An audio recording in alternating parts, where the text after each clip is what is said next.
ረፉ ይህ የአባ ጊዮርጊስ ዘጋስጫ ታሪክ ነው። ከመቃብር በላይ የሆነ ኃይል፣ ከንጉስ የጠነከረ ስልጣን፣ ከሰው ዕውቀት በላይ የሆነ ጥበብ። ይህ የተራ ምድራዊ ባለስልጣን አሊያም የኃያል ጀግና ሰው ታሪክ አይደለም።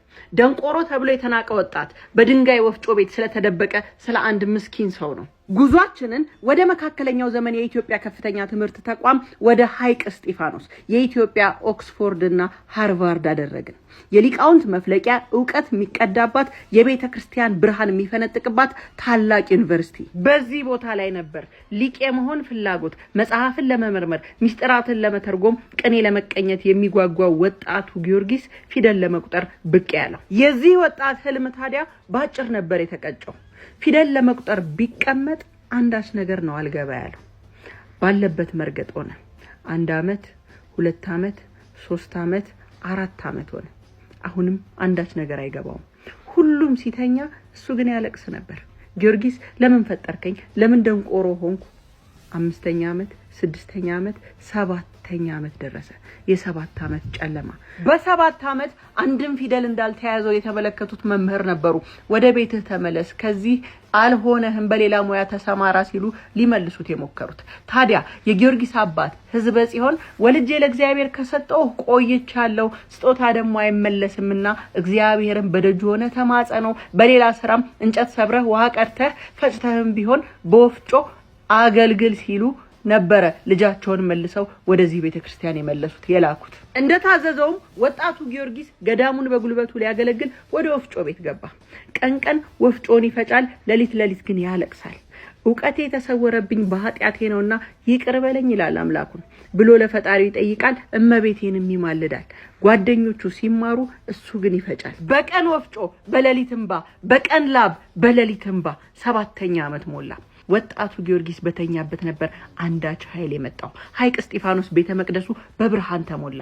የፀሐይ ብርሃንን የሚያስንቅ፣ የጨረቃን ድምቀት የሚያደበዝዝ ሰማያዊ ብርሃን። የለመኑት ይደረግ፣ የጠሩት ይሰማ ግድ ነውና የዓለም ሁሉ እናት፣ የመጽናናት ሁሉ ምንጭ የሆነች እመቤታችን መለሰችለት። ለ7 አመት እንባ አንድ መልስ መጣ። የእግዚአብሔር ድንቅ ስራ ባንተ ላይ እንዲገለጥ ነው።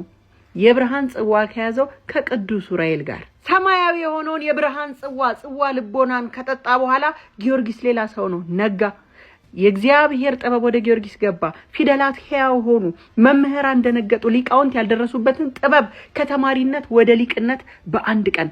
ለእግዚአብሔር ይሳነዋልን? አንገቱን ደፍቶ በወፍጮ ቤት ያገለገለው ጊዮርጊስ ዕውቀትና ብርሃን በሱ ቢገባ ነበር ብዕርን ያነሳው። ነገር ግን ጊዜን አልፈጀም። ከድቁና ወደ ቅስና፣ ከቅስና ወደ ምንኩስና፣ ከዛም ነበር ብዕርን ያነሳው። መጽሐፍ ጀመረ ጊዮርጊስ።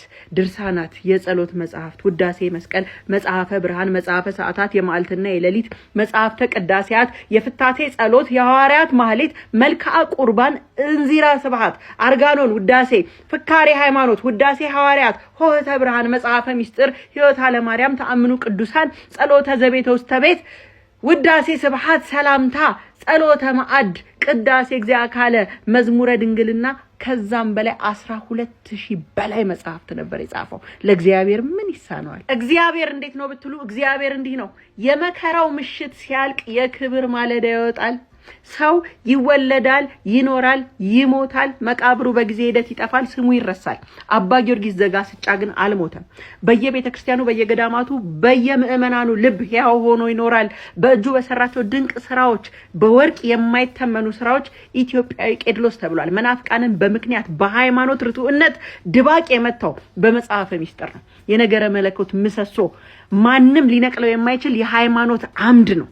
ታዲያ አባ ጊዮርጊስ ዘጋስጫ የልጅነት ንቀትን፣ የጎልማሳነት ስደትን፣ የሊቅነት ፈተናን እንዲሁም ብሎ መከራ፣ ግርፋት፣ ስደትን እንዴት አልፎት ይሆን?